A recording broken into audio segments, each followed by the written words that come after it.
I wanted to get on live and discuss a couple of things referencing what we're going to experience coming up in 2026 and beyond. However, um, content that I've already provided, like the Mars mission and the Metamorphosis, the empire is going to expand, and that is going to be the way you participate in your reality and how you contribute to utilizing your own resources and being able to help others based on what you come up with. So I did have a meeting with my networking group earlier this morning, and the people that are in tech and the people that are a part of the social media realm of content creation are all saying that AI is moving extremely fast. And I want to put my stance on how I feel AI should be used, although people are going to use AI however they see fit. What I will say is AI is going to help us as a tool to further our education.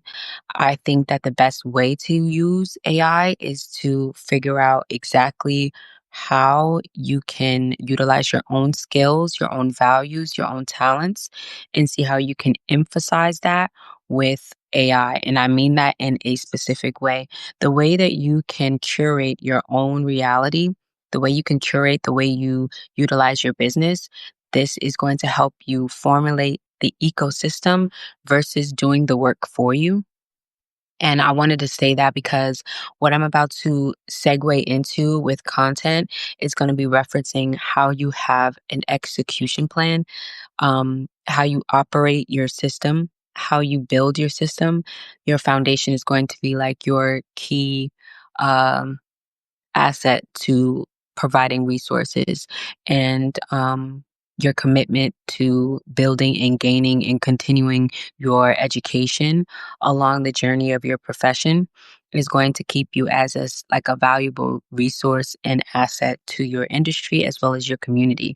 So the more that you actually build and use AI to build versus using AI to do things for you, I feel like you have to still put in effort in order to remain authentic.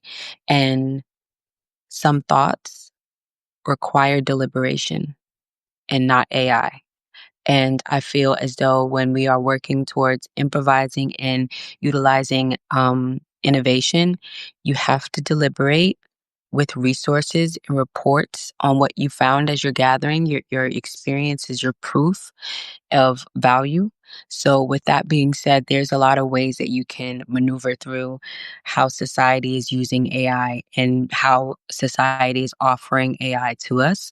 So, I still think that the form of authenticity is going to show in the way people use AI. And I'm going to always state that my perspective comes from a psychological background. I studied psychology in their undergrad, and there is portions of your reality that is going to require your subjective experience, and AI cannot give you that. So I want to talk about some of the things that we have coming up in the month of October leading into November and how we can utilize these energies to kind of help us plan for the future.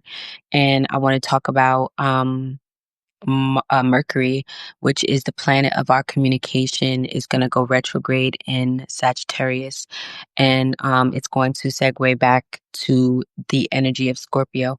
So, how I wanted to how I wanted to put thinking about the planets when they are in transition, there's a portion of the story that's being told when you are working in your daily life.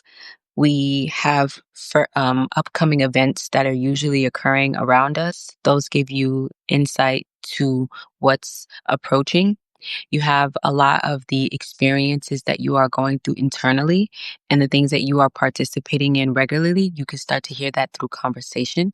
And then you have your internal dialogue that you are participating in. If you're functioning in your shadow work and you're functioning in the portion of metamorphosizing your experience, you are going to be building this narrative from a very deliberate place. Like you have intention behind utilizing your skills. So when we have when we have Mercury in retrograde is also talking about how we can utilize our intellectual properties, the way we communicate, and the things that we say. And Sagittarius is a kind of a cutthroat sign.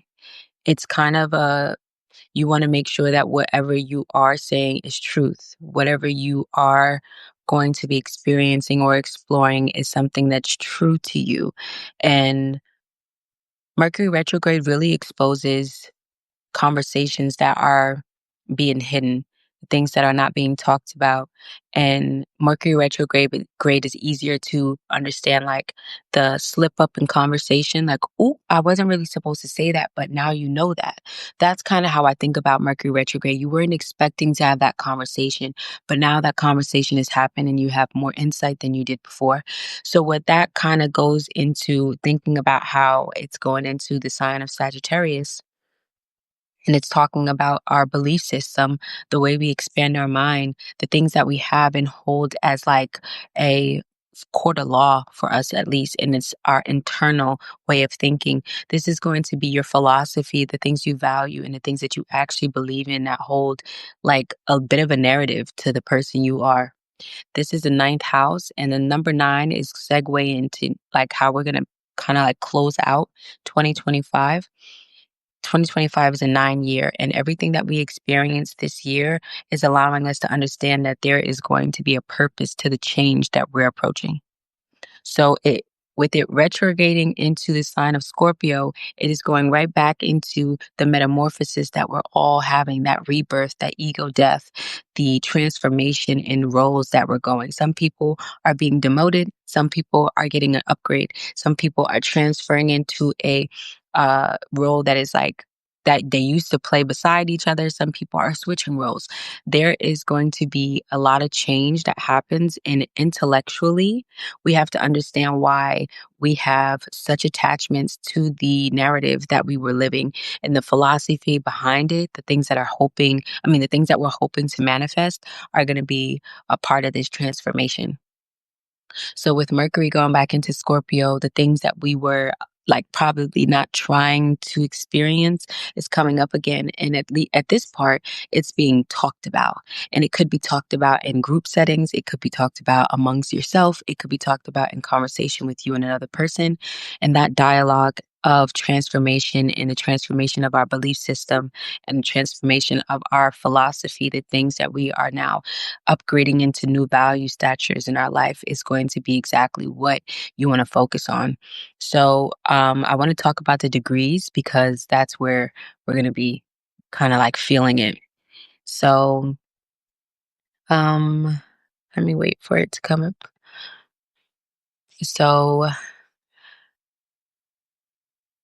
it's going to be at 0 degrees. So 0 degrees is like the most potent degree that is not tampered with. Like you're getting the core essence of that sign, and usually that's like abrasive. So how I'm thinking about it is going to be transitioning into the 11th house. This is going to be affecting all of us at a grand level because the 11th house is the collective. So the collective meaning societies, communities, industries are all going to be talking about transforming their values, transforming their philosophy. People are going to be transforming their mission statements. This is now a new way of going through life. The change in the narrative is happening right now. With Mercury, people are now talking about it. Before, it was an internal change with it being in Scorpio, Mercury being in Scorpio. Now that it's transforming into a new sign, this is going to be a verbal articulation of the change in narrative, and what it's metamorphosizing into is going to be intellectualized. It's going to be a liberated experience, but it's going to be a literary explanation to it. People are going to have the philosophy expand. They're going to have more to say. The explanation, the elaboration of whatever they're meaning is going to be kind of put to the test at this very moment. There's going to be group discussions about it. So I was thinking before that we were going to experience a lot of things internally with this transformation, but I'm starting to think that with the way that we internalize our experiences is going to be very, um, you have to keep up. And I mean that in a sense of what are you already participating in? Are you comfortable participating in it? And if not, that pivot, that change, that narrative um, is going to have to make you decide. And once you decide, a new timeline is created. And you have to constantly decide that decision every time you get challenged internally. So, what I'm starting to think right now, we have part of fortune in the sign of Aries at 19 degrees. And 19 degrees is very like, I want to say, you have to understand that the transformation that you're about to walk into has to be thoroughly investigated by your internal world because you have to know what you're about to do. Sometimes you don't have every detail to it, but this is why improvising on the things that you already know is going to help you navigate this journey. So, as I said, once you decide, you have to constantly decide that decision over and over and over again. And the most valuable time to decide constantly and do it with intention is when you're being challenged. So you have to know why you're making that decision. You need to know exactly what you are going to benefit from making that decision. And most times we have enough information for us to at least make one step. We don't have to worry about 3 steps because we're improvising along the journey. So I wanted to say that before we kind of like went into 2026, or at least the last month of 2025. And 2026 is a 1 year, and that is going to be solely focused on the identification that we self identify as. The way you articulate yourself as a professional, as your co collaborative in your communities, the way you are in your industry, the way you introduce yourself to anybody along your journey is going to be rooted in that year. If you look at your perfection year for the year of 2025, that is based on your age. If you are going to be focusing on any of the angular houses, meaning 1, 4, 7, and 10, you're going to be focusing on your identity. You're going to be solely focused on your identity. Then you have the mutable houses, and the mutable houses is asking you to be a little bit more flexible in the way that you've been thinking. The way that you think about your identity needs to be a little bit more flexible, and you need to focus on how you can maneuver through and still stay to your core values. And then you have the fixed signs. The fixed signs are going to be rooted in trying to, I would say, stabilizing the energy. And I don't mean that in a way that you have to be the backbone, but somehow, some way, you're going to be the backbone to the community that you're a part of, whether that's your friends, your family, your professional life. People are going to rely on you for the resources that you already possess. And that is usually going to be the spotlight, the investigation, the education, and being able to assume what people may need in the future. Um, I kind of wanted to talk about the degrees for a specific reason because the degrees in the birth chart helps give a context to the narrative. Once certain planets travel past that degree, you are integrated into reality, and that perspective that is being talked about among the collectives are going to be rooted in what you truly feel. This is where your participation is valuable. This is where you integrate yourself into society and actually utilize the conversation for your benefit. You can then offer your services. You can then try to do some shadow work that helps. And then you integrate what you've learned into society so that you are participating in the growth of the collective. The last part that I want to mention, everybody gets a chance to shine So this is another thing that I am going to be introducing to the empire, that you are going to be utilizing your moon placement throughout the cycles of the moon signs, going from a new moon to a full moon, in every phase you want to participate in. There are ways that you can slowly participate, and then you are actively participating. So every moon cycle we have, you want to move with the energy that is being discussed. We also had the talks that there's two moons out there, and I want to discuss on a theory, because all we can do is theorize. I think that's what you call it. Or let's use a theory to describe the energy and work with what information we have. Because right now we are going to be improvising. This is what fixed signs do. And this is why they're always perceived as somebody who might have insight. We are very good at improvising with the information that we have currently. If you don't have much information, you have to go off your instincts. And that instincts is from previous experiences that had led you here to have the perception towards reality that you do. So, um, everybody gets a chance to shine, meaning when the moon is in your sun sign, you're able to maneuver through and function in that sign for the 2 days that the moon is in that sign under the phase of the moon, and you integrate with that energy. You start participating, whether it's internally or publicly. You start to do those things naturally. This is what I mean. Everybody gets a chance to shine, because in the beginning of the phase, when the moon is traveling through your sign, it's usually the new moon, or it could be the full moon approaching, or post the new moon.